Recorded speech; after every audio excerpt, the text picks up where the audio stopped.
नमस्कार। आज का जो हमारा टॉपिक है वो है रॉक चट्टानें। चट्टानें किस तरह से बनती है और ये कितने प्रकार की होती है, इसके बारे में आज हम पढ़ेंगे। तो जो ये हम टॉपिक पढ़ रहे हैं ये HP टेट और TGT आर्ट्स का जो क्वेश्चन जो कमीशन होता है उसमें यहाँ से एक या दो क्वेश्चन ज़रूर आते हैं। और जो अदर कंपटीशन के एग्ज़ाम भी होते हैं वहाँ भी हमने कई बार देखा है कि यहाँ से ज़रूर एक आधा क्वेश्चन आता है। खासकर जो एलाइड सर्विसेज के एग्ज़ाम होते हैं वहाँ पर भी यहाँ से क्वेश्चन पूछे जाते हैं। तो आइए देखते हैं चट्टानों के बारे में। चट्टानें होती क्या है। जो पृथ्वी की जो सतह के कठोर भाग है उसे हम चट्टानें कहते हैं या चट्टान कहते हैं। और बनावट के आधार पर चट्टानों को तीन भागों में विभाजित किया जाता है, जिसमें पहला है आग्नेय चट्टान, दूसरा है अवसादी और तीसरा है कायांतरित चट्टान। कई बार डायरेक्ट क्वेश्चन इस तरह से आ जाता है कि जो आग्नेय चट्टान है वो कैसे बनती है, या फिर आपको कुछ उदाहरण देंगे चट्टानों के और कहेंगे कि ये चट्टान कौन सी श्रेणी में आती है। तो कुछ इस तरह से भी क्वेश्चन आ सकता है। तो आइए देखते हैं जो आग्नेय चट्टान है वो कैसे बनती है। तो इसका जो निर्माण होता है वो ज्वालामुखी उद्गार के समय निकलने वाले लावा, जिसे हम मैग्मा कहते हैं, पृथ्वी या अंदर पृथ्वी के अंदर या बाहर ठंडा होकर जमने से होता है। मतलब जो ज्वालामुखी जैसे हमारे प्रस्फुटित होते हैं, या तो पृथ्वी के अंदर ही ठंडे हो जाते हैं या वो प्रस्फुटित होते हैं बाहर को, और जो बाहर उसके बाद जब निकलता है लावा तो वहाँ ठंडा हो जाता है, जिससे वो कठोर चट्टानें बनती है। तो वो आग्नेय चट्टानें होती हैं। तो इसका जो उदाहरण दिया गया है वो है ग्रेनाइट, बेसाल्ट, पेगमेटाइट, काइनाइट और डायोराइट। ये किसके उदाहरण हैं? आग्नेय चट्टानों के उदाहरण हैं। तो हमने ये याद रखना है। आगे इन्हीं चट्टानों के बारे में हल्का सा जानकारी लेते हैं। तो जो ये आग्नेय चट्टानें होती है इसे हम प्राथमिक या मौलिक चट्टानें भी कहते हैं। क्यों? क्योंकि जो बाकी जो अन्य दो चट्टानें हैं वो इन्हीं के मिश्रण से ही बनती है, इन्हीं चट्टानों के द्वारा उनका निर्माण होता है। इसलिए जो आग्नेय चट्टान है उसे हम प्राथमिक या मौलिक चट्टान कहते हैं।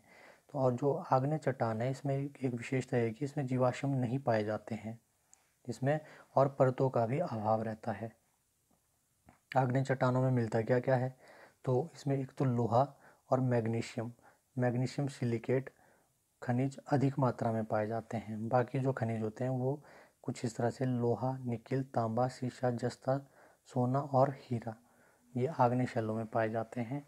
यहाँ से क्वेश्चन इस तरह से बनता है कि जो आपके पास कोई खनिज दिए होंगे, जैसे यहाँ पे उदाहरण है कि जो ये खनिज दिए होंगे उनके नाम दिए होंगे, तो आपने बताना होता है कि इनमें से निम्नलिखित में से कौन सा जो खनिज है वो आग्नेय चट्टानों से प्राप्त होता है। तो आपने ये ढंग से पढ़ लेने हैं।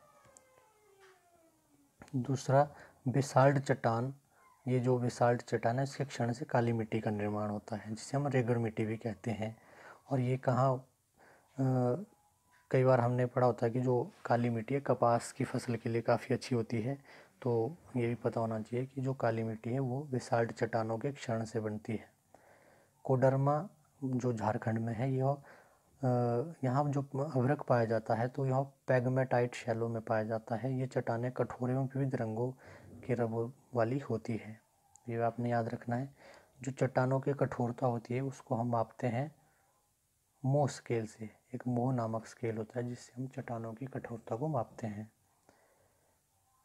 अगली जो चट्टान है वो है अवसादी या परतदार चट्टान, सेडिमेंट्री रॉक्स जिसे कहते हैं। तो ये कैसे बनती है? तो ये बनती है आग्नेय और रूपांतरित चट्टानों के अपक्षय या अवर्धन से होती है। ये के से प्राप्त पदार्थों के समूहन से निर्मित होती है। बोलने का मतलब ये है कि जो आग्नेय और जो रूपांतरित चट्टानें होती हैं उसका जब अपक्षय होता है या आवर्धन, टूटती फूटती है वो जो चट्टानें, तो उसके बाद जो उसका जो अवशेष बचते हैं वो धीरे धीरे इकट्ठा होते जाते हैं, जिससे हमारी अवसादी चट्टानें बनती है और इसकी परत बनती है। जैसे एक परत होगी, फिर दूसरी, फिर तीसरी, फिर चौथी, इस तरह से आगे ये परतदार होती है ये चट्टानें। इनको हम परतदार चट्टानें भी कहते हैं। जो इसकी विशेषता है, इसकी जो विशेषता है तो ये परतदार होती है, दूसरा इसमें जीवाश्म पाए जाते हैं। ये इसकी मुख्य विशेषताएं होती है। जो जीवाश्म है वो कहाँ पाए जाते हैं? अवसादी चट्टानों में। और जो संपूर्ण भूसतह का जो 75% भाग जो है अवसादी चट्टानों से बना होता है। जो खनिज तेल होते हैं वो भी इन्हीं चट्टानों से ही मिलते हैं। ये आपने ध्यान रखना है, क्योंकि शायद एक बार ये एलाइड्स के एग्ज़ाम में आया था कि जो खनिज तेल है वो कौन सी चट्टानों से मिलते हैं, तो वो मिलते हैं अवसादी शैलों से, सशंतरित अवसादी शैलों से। चिकनी मिट्टी और दोमट मिट्टी भी अवसादी शैलों की ही देन होती है। ऊपर और एक इसमें और चीज़ आती है बलुआ पत्थर की। जो बलुआ पत्थर है ये भी इन्हीं चट्टानों से मिलता है। और यहाँ से क्वेश्चन बनता है, आगरा का किला और दिल्ली का जो लाल किला है वो बलुआ नामक पत्थर से बना है, और वो जो बलुआ पत्थर है वो भी अवसादी चट्टानों से ही बना है। ये आपने ध्यान रखना है। अगली जो तीसरी चट्टान है वो है कायांतरित चट्टान या रूपांतरित चट्टान। जो कायांतरित चट्टान होती है वो अत्यधिक ताप, दाब और रासायनिक प्रक्रिया के परिणाम स्वरूप कायांतरित चट्टानों का निर्माण होता है। कई बार डायरेक्ट क्वेश्चन पूछा जाता है कि जो ये चट्टान कायांतरित चट्टान है, आग्नेय चट्टान है या अवसादी चट्टान, वो कैसे बनती है, तो आपने इसको याद कर लेना कि ये कैसे बनती है। आइए देखते हैं कुछ चट्टानों के प्रकार। जो जैसे मैंने पहले भी आपको बताया था कि आपको कुछ उदाहरण दिए जाएंगे, आपको वो बताना होता है कि ये कौन सी चट्टान है। तो जैसे यहाँ पे ग्रेनाइट, बेसाल्ट और गैब्रो, ये कौन से चट्टानों के प्रकार है, तो ये है आग्नेय चट्टान। फिर परतदार बालू पत्थर, चूना पत्थर, डोलोमाइट, शैल और जो कोयला, यहाँ एक खनिज तेल भी होगा जो यहाँ नहीं लिखा गया है, तो ये भी किसका उदाहरण है, परतदार चट्टान या अवसादी चट्टानों का। जो स्लेट होती है हमारे पास या शिस्ट होता है, यह रूपांतरित चट्टानों के उदाहरण होते हैं।